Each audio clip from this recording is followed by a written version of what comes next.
Lesson learned.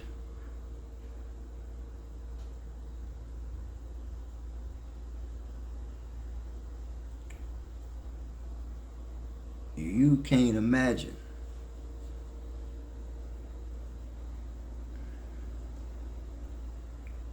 what another person is going through.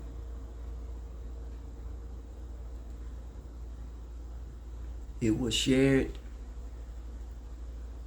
because you don't want to imagine. Something like that could possibly has rubbed somebody wrong.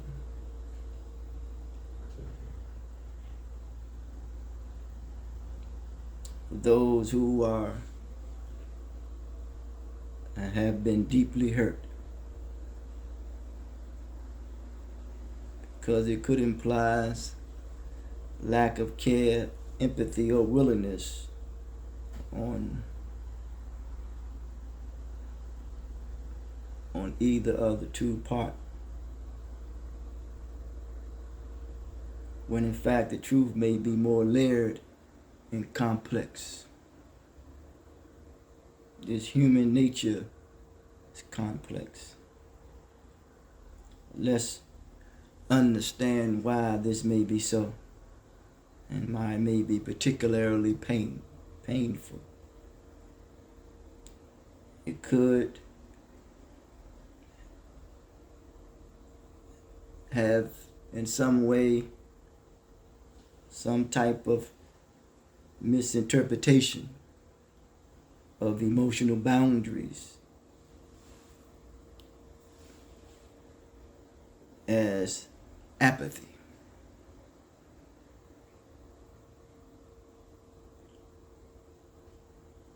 When someone says that they can't even imagine a specific feeling or embrace the embodiment of an emotion, doesn't necessarily mean that person is unwilling.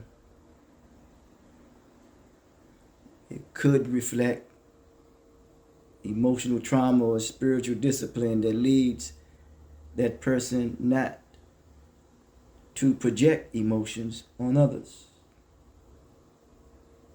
or a respectful humility, not presuming to know what another soul is enduring,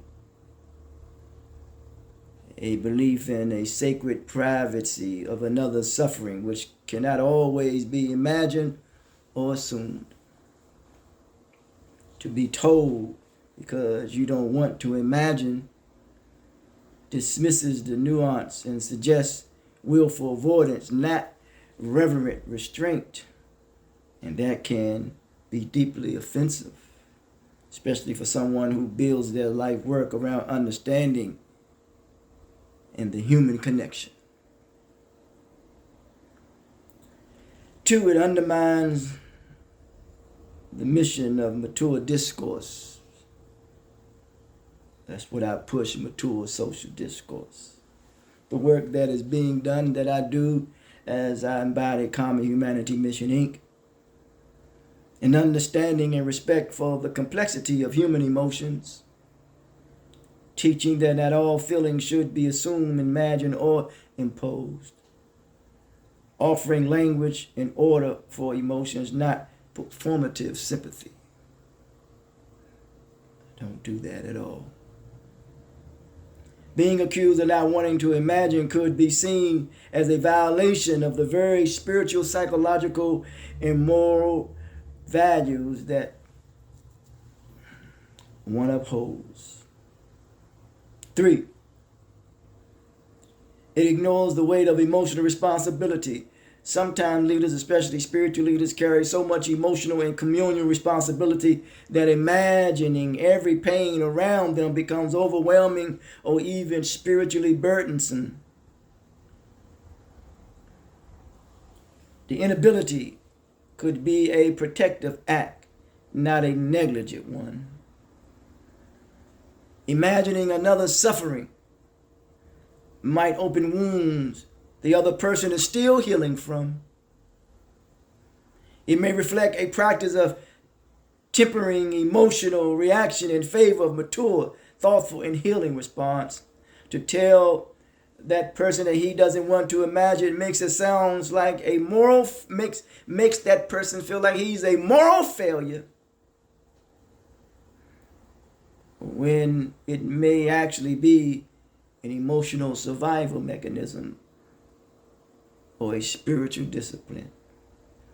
For it suggests he lacks humility when his mission is about restoring it, to tell the person that he cannot imagine, that he does not want to imagine what a person is going through. When the person's mission is about restoring the humanity that is in us all. And first, that humanity must be restored within the individual itself. Reverend Wally Kevin Patrick has dedicated his life to restoring the image of humanity, especially for those misunderstood or discarded. Accusing him of not imagining someone's struggle may feel like he's being told he lacks humanity, a blow that cuts against the core of his identity and his mission. In summary, it likely hurts because the statement misreads discipline as detachment, labels restraint as rejection, reduce spiritual integrity to emotional avoidance, dismisses the possibility that imagining someone else suffering may not always be the most loving act, especially if it done from a place of assumption, not understanding.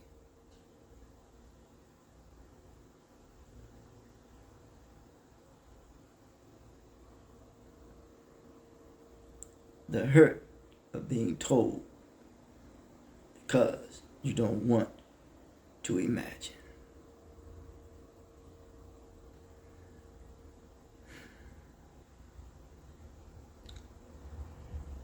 When it comes to someone else's pain and someone else's suffering,